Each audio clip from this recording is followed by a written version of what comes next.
Pernah gak sih kamu merasa bingung sama ramalan cuaca? Tiba-tiba hujan turun meski di pagi hari semua tampak cerah. Apa yang salah? Atau justru kita yang salah memahami informasi cuaca itu sendiri? Umumnya, kita hanya melihat detail yang dangkal tanpa tahu proses di balik layar yang membuat prediksi itu bisa terjadi. Nah, disinilah kita perlu menjelajah lebih jauh ke dunia analisis cuaca dan teknik pemantauannya. Ternyata, memprediksi hujan bukan sekedar tebak-tebakan berbekal skywatching atau perasaan. Ada sekumpulan ilmuwan tidak kasat mata yang menerapkan ilmu matematika dan fisika, berkolaborasi dengan teknologi mutakhir. Mari kita mulai penjelajahan ini dan mengintip langkah-langkah di balik ramalan cuaca. Mulai dari data yang dikumpulkan hingga bagaimana hasilnya bisa jadi panduan bagi kita. Siapkan diri, karena perjalanan kita akan seru dan bikin penasaran.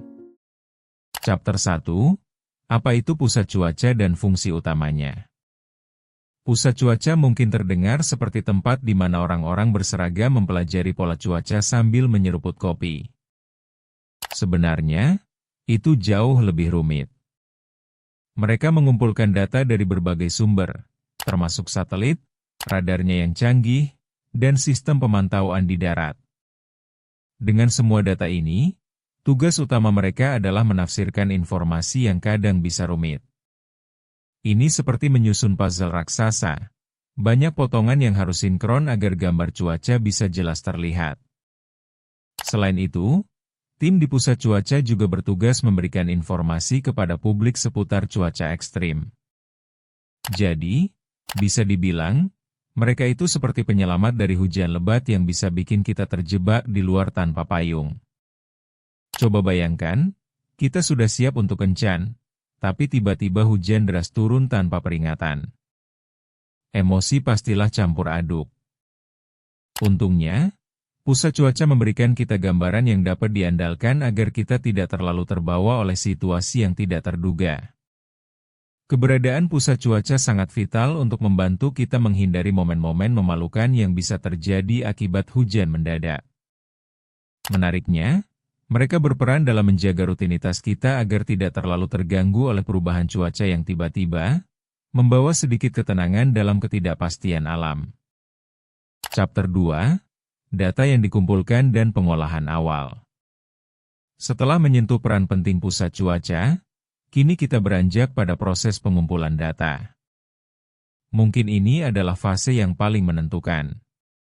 Data cuaca berasal dari berbagai sumber, seperti stasiun cuaca di berbagai daerah, radar, dan satelit yang melayang di angkasa. Setiap sumber memberikan informasi yang berharga namun tentu saja perlu diproses agar bisa dimanfaatkan. Melalui algoritma yang canggih, data ini dipetakan untuk memberikan gambaran situasi cuaca saat ini.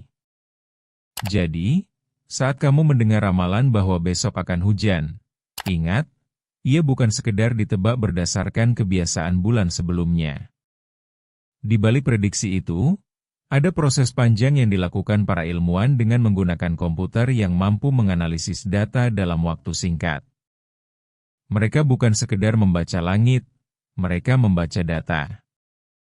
Dan data inilah yang membuat ramalan bisa jadi akurat atau meleset. Proses ini mirip dengan seorang mahasiswa yang sedang menyusun tugas akhir. Setiap data yang dikumpulkan harus dipilih dan dianalisis agar hasilnya relevan dan bermanfaat.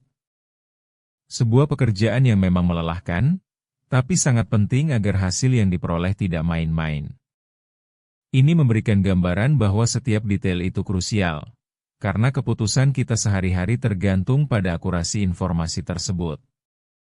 Mengabaikan detail dalam pekerjaan ini ibarat meremehkan persiapan ujian yang bisa menentukan masa depan seseorang. Chapter 3. Penggunaan model matematis dan simulasi. Kini saatnya kita menggali lebih dalam tentang penggunaan model matematis. Kenapa hal ini penting? Karena tanpa model yang baik, ramalan cuaca sama saja dengan melempar dadu.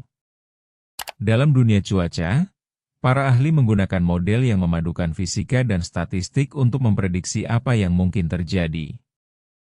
Ini bukan sekedar ramalan di atas kertas, melainkan rumus yang dihasilkan dari pemodelan atmosfer yang rumit.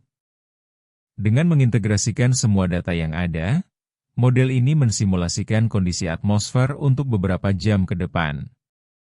Maka dari itu, saat bisa memprediksi hujan di suatu lokasi, jangan anggap remeh. Di balik ramalan tersebut terdapat riset dan algoritma yang berlapis dan kompleks. Mereka menyatukan sejumlah variabel yang sulit untuk dipisahkan satu sama lain. Ini mirip dengan seorang dokter yang menganalisis gejala pasien. Setiap data harus dipertimbangkan agar diagnosisnya tepat.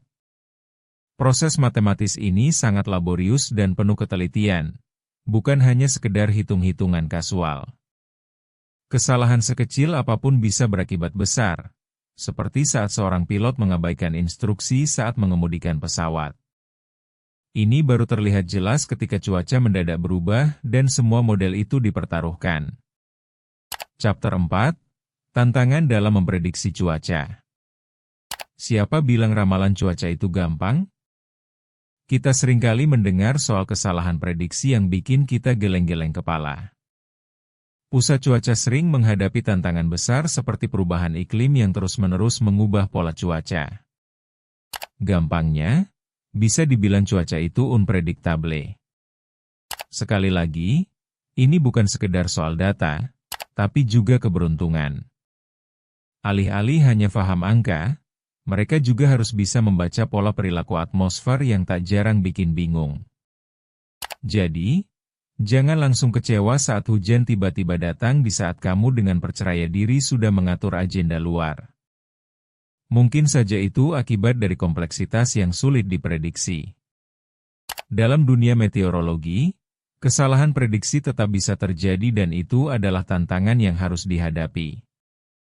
Ini mirip saat kita merencanakan perjalanan panjang. Terkadang hal yang tidak terduga bisa menghancurkan rencana dengan mudah. Menyerahkan pada cuaca, meski berbasis ilmu pengetahuan, tetap tidak lepas dari elemen kejutan yang bisa menghancurkan harapan. Setiap peristiwa cuaca adalah pelajaran, dan pusat cuaca terus berusaha untuk belajar dari setiap kesalahan, merangkak lebih dekat menuju akurasi, meskipun dunia ini lebih kompleks daripada yang kita duga. Chapter 5, Keberhasilan dan Akurasi Ramalan Cuaca. Sekarang, mari kita bicara tentang keberhasilan. Meskipun ramalan cuaca sering punya sisi seru dan menantang, dalam skala lebih luas, ada teknologi yang membuat analisa semakin akurat. Di era sekarang, menggunakan teknik terbaru dalam pengolahan data memungkinkan kita mendapatkan informasi yang berkualitas. Walaupun tidak bisa 100% akurat, prediksi cuaca kini sudah jauh lebih bisa diandalkan dibandingkan beberapa dekade lalu. Kita bukan lagi mengambil keputusan cuaca berdasarkan kebetulan. Namun, selalu ada faktor luar yang bisa merusak prediksi. Ketika hujan tiba tanpa peringatan, bisa jadi informasi itu hanya berfungsi sebagai gambaran. Dengan beragam teknologi yang digunakan saat ini, kita bisa lebih peka terhadap perubahan cuaca. Dan itu adalah satu langkah maju. Bagaimanapun, kita harus tetap bersiap dalam menghadapi kemungkinan yang tak terduga. Sama seperti seorang developer yang terus belajar dan beradaptasi dengan teknologi baru. Jika tidak, mereka akan tertinggal. Apa yang kita pelajari hari ini tentang teknologi cuaca seharusnya menjadi pengingat bahwa pengetahuan itu terus berkembang, dan kita harus mengikutinya. Seperti yang kita lihat, keberhasilan prediksi tidak hanya mengandalkan teknologi, tetapi juga pada keinginan kita untuk terus terhubung dengan informasi terbaru yang ada. Ingin tahu lebih banyak informasi menarik? Yuk, follow Memoria untuk tidak ketinggalan cerita menarik lainnya. Karena setiap hal punya asal.